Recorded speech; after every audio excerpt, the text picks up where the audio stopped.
ലൈംഗിക പീഡന പരാതിയിൽ രാഹുൽ മാങ്കൂട്ടത്തിലിന്റെ അറസ്റ്റ് തടയാതെ കോടതി. രാഹുൽ മാങ്കൂട്ടത്തിലിന്റെ മുൻകൂർ ജാമ്യാപേക്ഷയിൽ വാദം കേട്ട തിരുവനന്തപുരം ജില്ലാ സെഷൻസ് കോടതി കേസ് നാളത്തേക്ക് മാറ്റി. രാഹുലിനെതിരെ ഗുരുതര കണ്ടെത്തലുകളുള്ള പോലീസിന്റെ അന്വേഷണ റിപ്പോർട്ടാണ് പ്രോസിക്യൂഷൻ കോടതിയിൽ നൽകിയത്.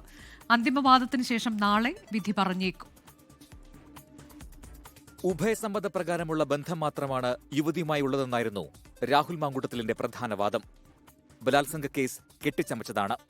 ഗർഭഛിദ്രത്തിന് യുവതിയെ നിർബന്ധിച്ചിട്ടില്ല. ബലാത്സംഗത്തിന് ഇരയായെങ്കിൽ എന്തുകൊണ്ട് അന്ന് പരാതി നൽകിയില്ലെന്നും പാലക്കാട് എംഎൽഎയുടെ അഭിഭാഷകൻ വാദിച്ചു.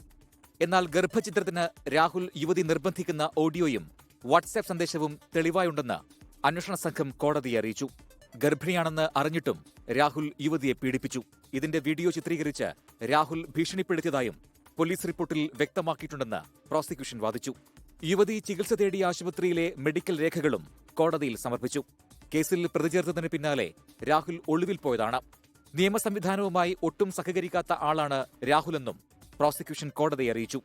രാഹുലിന് ജാമ്യം നൽകിയാൽ തെളിവ് നശിപ്പിക്കാനുള്ള സാധ്യതയുണ്ടെന്നും പ്രോസിക്യൂഷൻ വാദിച്ചു. രാഹുൽ മാങ്കൂട്ടത്തിലും പ്രോസിക്യൂഷനും ഹാജരാക്കിയ ഡിജിറ്റൽ തെളിവുകളും കോടതി വിശദമായി പരിശോധിച്ചു.